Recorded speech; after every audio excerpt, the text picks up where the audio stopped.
2024च्या विधानसभा निवडणुकीपूर्वी महायुतीने अनेक योजना राज्यात सुरू केल्या होत्या.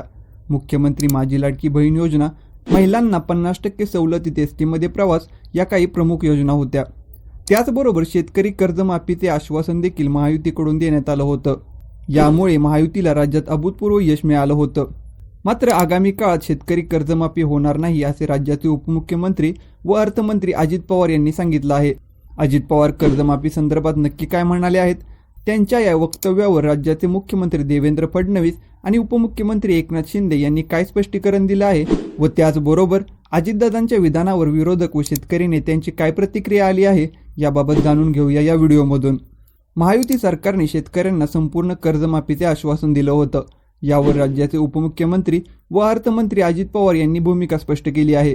कर्जमाफी संदर्भात अजित पवार म्हणाले आहेत की पीक कर्जाचे पैसे 31 मार्चपूर्वी बँकेत जमा करा. जे सांगितलं ते प्रत्यक्षात कृतीमध्ये येत नाही. त्यामुळे परिस्थिती अनुरूप निर्णय घ्यावा लागतो. मात्र सध्याची ती परिस्थिती नाही.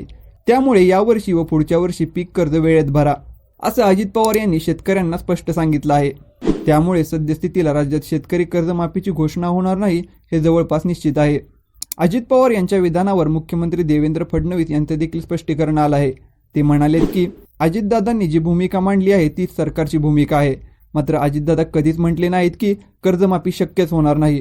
तर उपमुख्यमंत्री एकनाथ शिंदे म्हणाले आहेत की आम्ही जे बोललो आहे, जे आश्वासन दिलं आहे, जो जाहीरनामा प्रसिद्ध झाला आहे, यातील प्रत्येक आश्वासन आम्ही पार पाडू.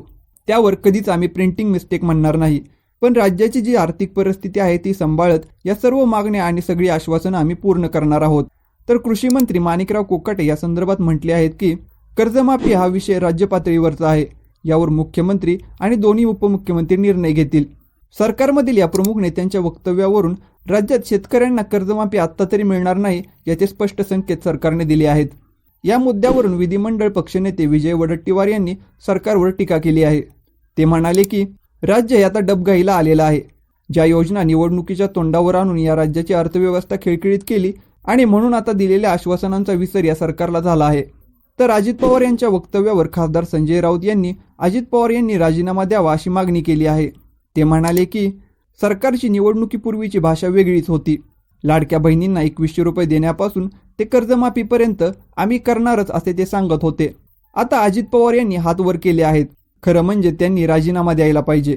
अजितदादा यांच्या वक्तव्यावर अजित नवले यांची देखील प्रतिक्रिया आली आहे. ते म्हणाले की शेतकरी कर्जमाफी ही यावर्षी व पुढच्या वर्षी देखील होणार नाही असे अजित पवार म्हणाले आहेत. त्याचबरोबर आम्ही शेतकऱ्यांची परिस्थिती पाहून हा निर्णय घेऊ असं त्यांचं मत आहे. त्यांना शेतकऱ्यांची परिस्थिती पाहून नव्हे तर निवडणुकीचा हंगाम पाहून कर्जमाफी करायची आहे. शेतकऱ्यांची कर्जमाफी करण्याची परिस्थिती सरकारची नव्हती तर निवडणुकीमध्ये मत मागण्यासाठी आश्वासन परिस्थिती पाहून द्यावीत असं सरकारला का वाटलं नाही, असा प्रश्न अजित नवले यांनी सरकारला विचारला आहे. शेतकऱ्यांनी कर्ज न भरल्याने बँकेने त्यांच्या मागे तगादा लावला आहे. मात्र शेतकरी आता आपण कर्ज भरलं आणि सरकारने देखील कर्जमाफी केली तर आपले पैसे अडकतील या द्विधा मनस्थितीत आहेत. मात्र अजित पवार व त्यांच्या सरकारच्या भूमिकेमुळे कर्जमाफी लगेचच होणार नाही हे स्पष्ट झालं आहे. मंडळी, अजित पवार यांच्या वक्तव्यावर तुम्हाला काय वाटतं व शेतकरी कर्जमाफी कधी होईल याबाबत तुमचं मत काय आहे ते आम्हाला कमेंट बॉक्समध्ये नक्की कळवा. आणि व्हिडिओ जर आवडला असेल तर अशा नवीन व्हिडिओ पाहण्यासाठी मुद्द्याचं बोला या यूट्यूब चॅनलला सबस्क्राईब करा.